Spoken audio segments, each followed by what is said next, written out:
अब जमीनों का भी बनेगा आधार कार्ड। भू आधार होगा नाम। गांव में है आपकी जमीन तो नहीं कर पाएगा कोई भी कब्जा। भारत गांवों का देश है। गांव में आज भी ज्यादातर लोग निवास करते हैं, खेतीबाड़ी करते हैं और अपनी आजीविका चलाते हैं। साथ ही पूरे देश को खाद्यान्न उपलब्ध कराते हैं।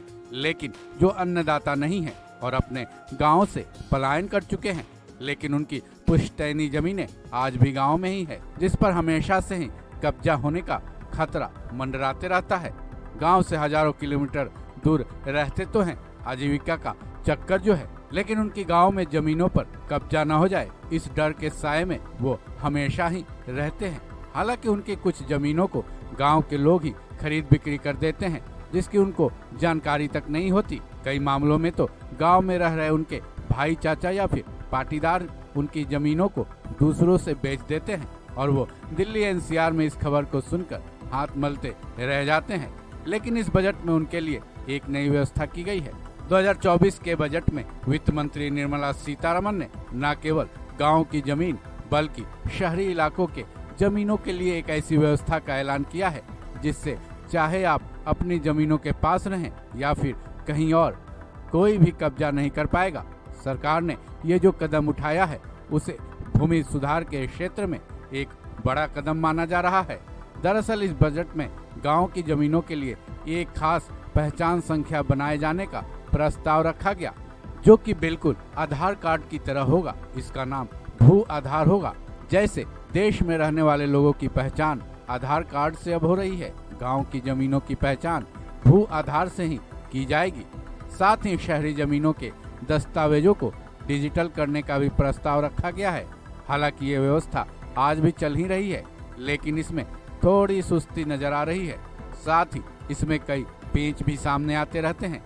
ऐसे में केंद्र सरकार अगले 3 सालों के अंदर ही भूमि सुधारों को पूरा करने के लिए राज्यों को फाइनेंशियली हेल्प करेगी। केंद्र सरकार की ये योजना इसलिए है क्योंकि भू आधार से न केवल जमीन का मालिकाना हक क्रिस्टल क्लियर होगा, बल्कि जमीन जायदादों से जुड़े विवादों को हल करने में आसानी भी होगी और जमीनों से जुड़े विवाद पूरी तरह से धीरे धीरे खत्म हो जाएंगे।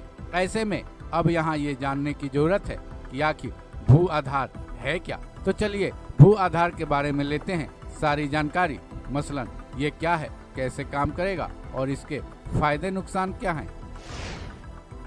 भू आधार वो योजना है जिसके तहत गांवों की सभी जमीनों को 14 अंकों की एक विशिष्ट पहचान मिलेगी। भू आधार को ULPIN के नाम से भी पहचाना जाएगा। भू आधार के जरिए जमीनों की पहचान संख्या, जमीनों का सर्वे, जमीनों का नक्शा, जमीनों का मालिकाना हक और किसानों का रजिस्ट्रेशन किया जाएगा। केंद्र सरकार ने इसके लिए पहला कदम 2008 में उठाया था, जिसके तहत जमीनों के दस्तावेजों को डिजिटल बनाया जाता है। इसको एकीकृत भूमि अभिलेख प्रबंधन प्रणाली कहा जाता है। गौरतलब है कि जब किसानों के जमीनों की जानकारी एक क्लिक में उपलब्ध होगी तो किसानों और उनके जमीनों से संबंधित योजनाओं और मुआवजे के वक्त भी उनको ज्यादा परेशानी का सामना नहीं करना पड़ेगा। जब भू आधार संख्या बन जाएगा तब उससे किसानों की सारी जमीनों की जानकारी एक ही जगह पर मिल जाया करेगी। चलिए अब जानते हैं भू आधार कैसे काम करता है। जमीनों का पहले GPS तकनीक का उपयोग करके जियो टैग किया जाता है ताकि इसकी सटीक भौगोलिक स्थिति की पहचान की जा सके। सर्वेक्षणकर्ता भूखंड की सीमाओं का भौतिक सत्यापन और माप करते हैं। जमीनों के लिए भूमि के मालिक का नाम, उपयोग श्रेणी, क्षेत्र वगैरह जैसी जानकारियां इसके जरिए इकट्ठी की जाती है। ये सभी जानकारियां भूमि रिकॉर्ड प्रबंधन प्रणाली में दर्ज किए जाते हैं। उसके बाद कंप्यूटर खुद से जमीनों के लिए 14 अंक का भू आधार संख्या तैयार करता है। ये डिजिटल रिकॉर्ड से जुड़ा होता है। ऐसे में अब सवाल ये है कि आखिर भू आधार में किसानों को उनकी जमीनों को लेकर क्या क्या जानकारियां मिलती हैं, वो इसे कैसे चेक कर सकते हैं। आधार कार्ड की तरह ही भू आधार में राज्य कोड, जिला कोड, उप जिला कोड, गांव कोड, जमीनों की ID संख्या वगैरह होते हैं।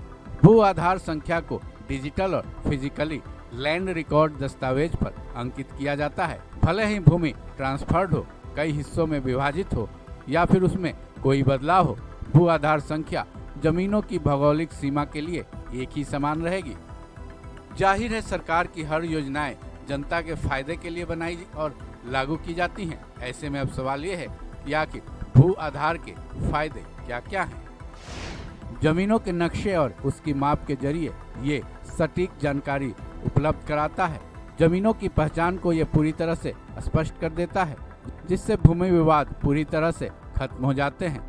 इससे आधार नंबर से लिंक कर जमीनों के दस्तावेजों को ऑनलाइन तक पहुंचाया जाता है। जमीनों से जुड़ी पूरी हिस्ट्री और जमीनों के मालिकों की पूरी जानकारियां ट्रैक किया जा सकता है। नीति निर्माण के लिए सरकार को सटीक भूमि डाटा इसके जरिए मिलता है।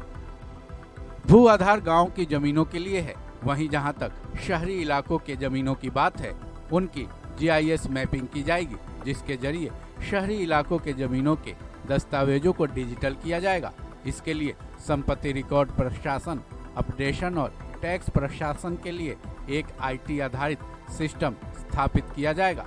गौरतलब है, शहरी जमीनों से जुड़े कई मामलों में लोगों को खरीद बिक्री के वक्त काफी परेशानियों का सामना करना पड़ता है।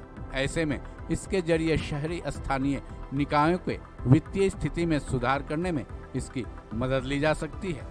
लेकिन जहां तक गांव की जमीनों की बात है, इस योजना को सुचारू करने में एक बड़ा चैलेंज है।